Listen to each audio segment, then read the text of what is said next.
Hello and welcome to Anand Parmar classes academy. तो चलिए शुरू करते हैं फिर आज का करंट अफेयर। इससे पहले अगर आपने चैनल को सब्सक्राइब नहीं किया है तो कर लें, ताकि जब भी कोई नई वीडियो आए तो उसका नोटिफिकेशन आपको मिल सके। ठीक है, तो चलिए फिर शुरू करते हैं आज का बेस्ट करंट अफेयर। आज का पहला क्वेश्चन है, एशिया की पहली सौर ऊर्जा सक्षम टेक्सटाइल मिल का उद्घाटन कहाँ किया गया।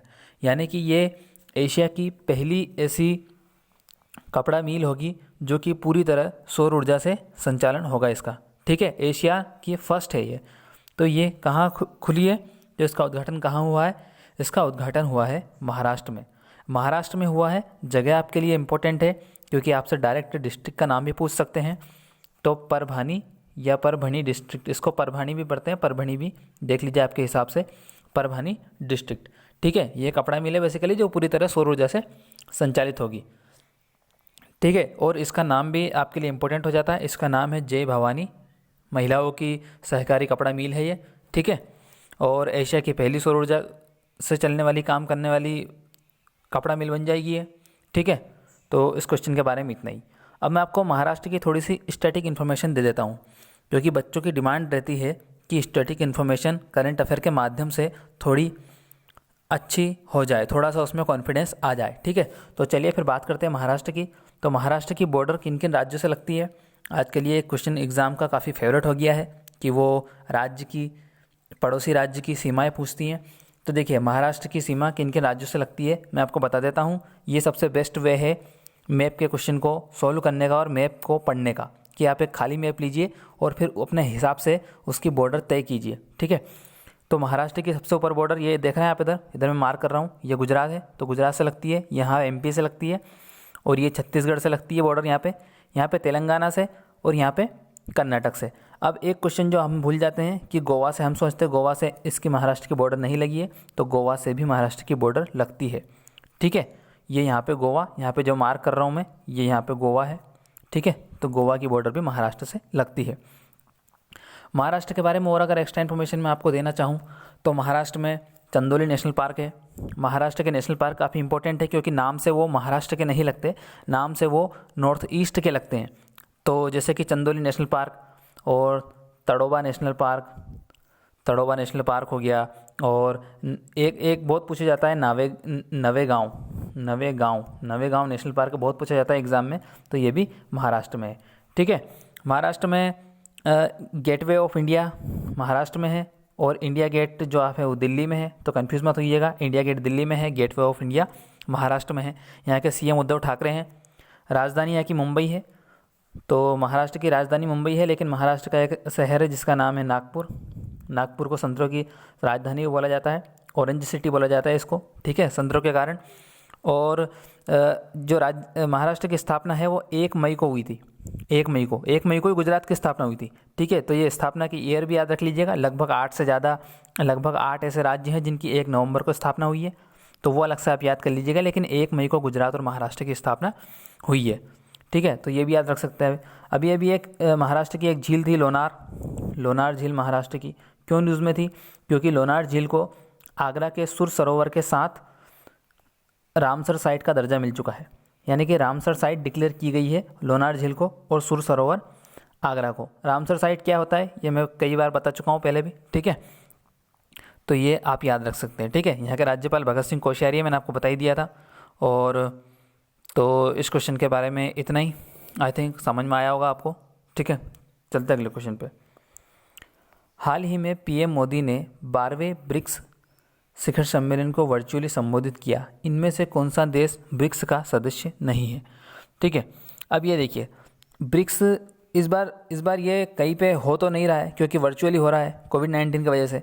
लेकिन अगर ये कई जगह पे अगर इसका शिखर सम्मेलन आयोजित होता तो ये रूस में होता। रूस में क्यों होता है? क्योंकि इस वक्त जो ब्रिक्स सम्मेलन की जो अध्यक्षता है वो रूस के पास है। ठीक है, तो व्लादिमीर पुतिन ने इसकी अध्यक्षता करी। अब इस क्वेश्चन में पूछा है कि इनमें से कौन सा देश ब्रिक्स का सदस्य नहीं है। मैंने जानबूझकर ऐसा क्वेश्चन लिया आपके जीके को बढ़ाने के लिए कि आप इसे सोल्व करें। तो आपको पता होना चाहिए ब्रिक्स में कौन से देश हैं। पहले तो 5 देश हैं, क्योंकि ब्रिक्स के नाम में जो हर एक लेटर है उसका, वो मैं आपको आगे बताऊँगा। ठीक है, तो आप ये इसमें ब्राज़ील भी है, चाइना भी है, रूस भी है, अफ्रीका भी, इसमें फ्रांस नहीं है। और पीएम मोदी ने इसका संबोधन किया है, तो पीएम भारत तो है ही। ठीक है, तो ब्रिक्स मैं आपको समझा देता हूँ ब्रिक्स क्या है। देखिए, ब्रिक्स एक कंट्रियों का ग्रुप है, बेसिकली 5 कंट्रियों का ग्रुप है, और हर एक लेटर से उस कंट्री को रिप्रेजेंट होता है। जैसे कि बी से ब्राज़ील, आर से रशिया, आई से इंडिया, सी से चाइना और ए से साउथ अफ्रीका। ठीक है, ये आप मैप में भी एक बार कंट्री को निहार सकते हैं। ये साउथ अफ्रीका यहाँ पे है और ये यहाँ पे ब्राज़ील है। ठीक है, बाकी इंडिया तो आप जानती हैं, चाइना और रशिया भी आपको पता ही है कहाँ पे। ठीक है, तो ये ग्रुप था, इसकी अध्यक्षता इस बार पुतिन ने करी क्योंकि रूस के पास इसकी अध्यक्षता है। अब जो अगला होने वाला है 2021 में, इसकी अध्यक्षता भारत करेगा। ठीक है, भारत इससे पहले 2012 और 2016 में भी इसकी अध्यक्षता कर चुका है, लेकिन 2021 में भारत इसकी अध्यक्षता करेगा। ठीक है, तो इसके बारे में इतना ही। और 2006 में बना था ये ब्रिक्स, इतना भी आप याद रख सकते हैं। ठीक है, मालाबार सैन्य अभ्यास का दूसरा चरण कहाँ शुरू हुआ? मालाबार सैन्य अभ्यास, पहले तो इसको मालाबार सैन्य अभ्यास क्यों बोला जाता है? क्योंकि देखिए, जैसे कि ये हमारे भारत का, मैं यहाँ पे प्रायद्वीप भारत ले रहा हूँ नीचे का, ठीक है अपना। तो यहाँ पे देखिए, इसमें ये जो वाला एरिया है इसको कोरोमंडल तट बोला जाता है। कई बार एग्जाम में ये भी पूछा जाता है। और ये इधर इसको मालाबार तट बोला जाता है और इसको कोंकण तट बोला जाता है। तो ये वाला जो रीजन है वो मालाबार तट है, तो इसको मालाबार तट बोलते हैं। इसीलिए इस जहाँ पे जो एक्सरसाइज हो रही है ये अरब सागर में हो रही है, इधर अरब सागर है, इधर बंगाल की खाड़ी है। तो ठीक है, तो ये मालाबार में, अरब सागर में मालाबार तट है, तो ये मालाबार, इसीलिए इसको मालाबार एक्सरसाइज बोला गया क्योंकि ये यहाँ पे होती है हर साल। तो इस बार की मालाबार जो एक्सरसाइज है वो इम्पोर्टेंट क्यों है? क्योंकि हर बार इसे जापान, अमेरिका और भारत करते हैं, लेकिन इस बार पहली बार ऑस्ट्रेलिया भी आया है इसमें। तो अब इसमें क्वाड कंट्री शामिल हो गई है, यानी कि आप कह सकते हैं कि क्वाड की एक्सरसाइज हो गई है। क्वाड, इन 4 कंट्री को क्वाड कंट्री भी बोला जाता है। ठीक है, तो ये भी याद रखिएगा, जापान, ऑस्ट्रेलिया, अमेरिका और भारत। ठीक है, तो मालाबार सैन्य अभ्यास का दूसरा चरण कहाँ शुरू हुआ? तो आप क्वेश्चन का आंसर आसानी से दे सकते हैं, अरब सागर में। ठीक है, दूसरा चरण। अगला क्वेश्चन है, 7वीं बार बिहार के मुख्यमंत्री की शपथ किसने ली? 7वीं बार मुख्यमंत्री बन गए हैं ये। ठीक है, काफ़ी लंबे टाइम से बिहार के मुख्यमंत्री हैं ये। ठीक है, तो इनका नाम क्या है? तो ये आप फोटो में देख रहे हैं, आप जानते होंगे कि अभी बिहार में चुनाव में काफ़ी हलचल थी, उसमें आपको पता लगी गया होगा। ये है नीतीश कुमार। ठीक है, नीतीश कुमार, इनके पार्टी है, कौन सी पार्टी है इनकी? जेडीयू, क्योंकि पार्टी काफ़ी इंपॉर्टेंट हो जाती है आपके लिए। तो इनकी पार्टी है जेडीयू, जनता दल यूनाइटेड। ठीक है, इनको शपथ किसने दिलाई? इनको शपथ दिलाई फागू चौहान ने। क्यों? क्योंकि राज्यपाल ही मुख्यमंत्री को शपथ दिलाता है। तो राज्यपाल यहाँ के बिहार के फागू चौहान है, जिन्होंने नीतीश कुमार को 7वीं बार मुख्यमंत्री की शपथ दिलाई। ठीक है, इनके अलावा 2 उप मुख्यमंत्री ने भी शपथ ली है।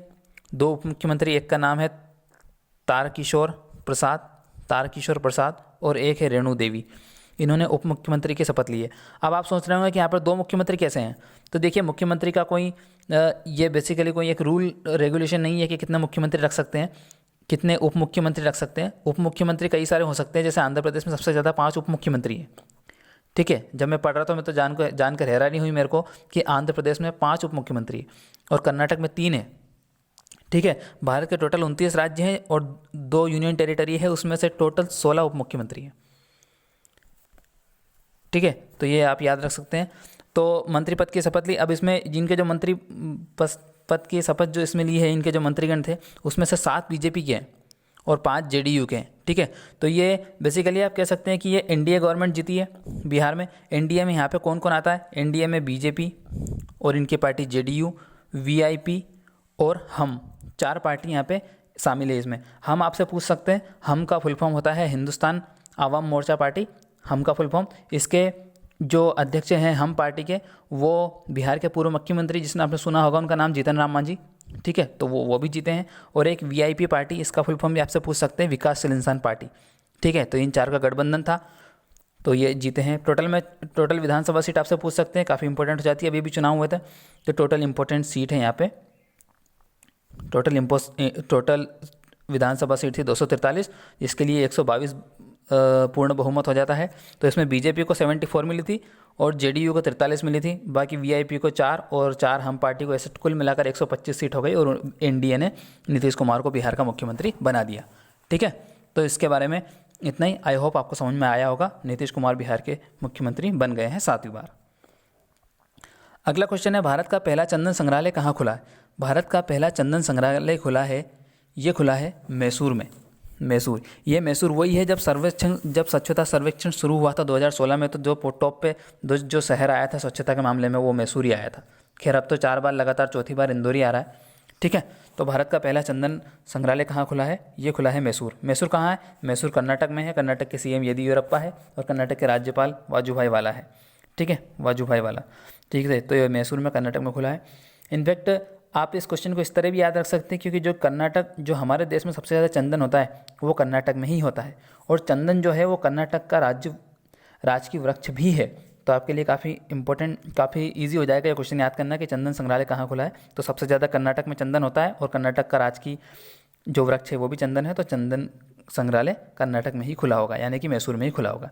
ठीक है, तो और कर्नाटक के इम्पोर्टेंट बता देता हूँ मैं आपको। कर्नाटक में जो इम्पोर्टेंट नेशनल पार्क है वो मुदुमलई नेशनल पार्क है, मुदुमलई, और नागरहोल नेशनल पार्क।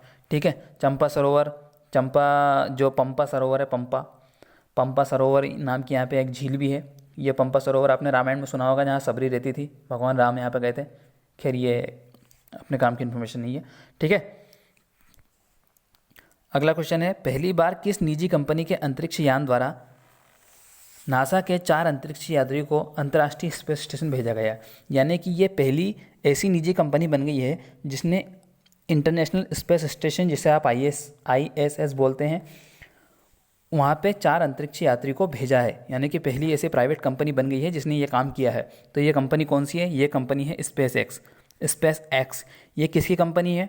ये इनकी कंपनी है। इनको आप जानते हैं? अगर इनको आप नहीं जानते तो आप कुछ नहीं जानते। ठीक है, तो ये महान शख्सियत एलोन मस्क, इनके बारे में ज़रूर जाके पढ़िएगा आज, अगर आप इन्हें नहीं जानते हैं तो। ठीक है, तो स्पेस एक्स बन गई। तो आज के वीडियो में इतना ही। तो वीडियो कैसा लगा? अगर वीडियो अच्छा लगा हो तो लाइक कीजिए और अपने दोस्तों के साथ ज़रूर शेयर कीजिए। अब मैं आपसे यहाँ पे एक क्वेश्चन पूछता हूँ कि 7वीं बार, जिसका आंसर आपको कमेंट में देना है, 7वीं बार नीतीश कुमार बिहार के मुख्यमंत्री बने हैं। ठीक है, यानी कि काफ़ी लंबे समय से बने हैं।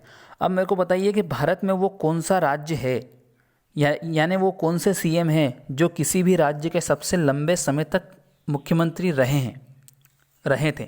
सबसे लंबे समय तक उस राज्य के मुख्यमंत्री, यानी कि भारत के किसी भी राज्य के में कोई मुख्यमंत्री इतने लंबे समय तक नहीं रहा जितने समय तक वो रहे।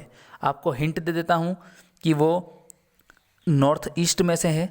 नॉर्थ ईस्ट में कंट्री वो स्टेट नॉर्थ ईस्ट साइड से है। इतना भी आपको हिंट दे देता हूँ। तो उन सीएम का नाम बताइएगा और उस राज्य का नाम बताइएगा जो लगभग जिन्होंने 35 साल तक वहाँ पे राज किया है, यानी कि 35 साल वहाँ के मुख्यमंत्री रहे हैं। ठीक है, तो ये आपके लिए कमेंट में क्वेश्चन है, देखते हैं कितने लोग इसका आंसर देते हैं। तो ठीक है, फिर बाय, पढ़ते रहिए।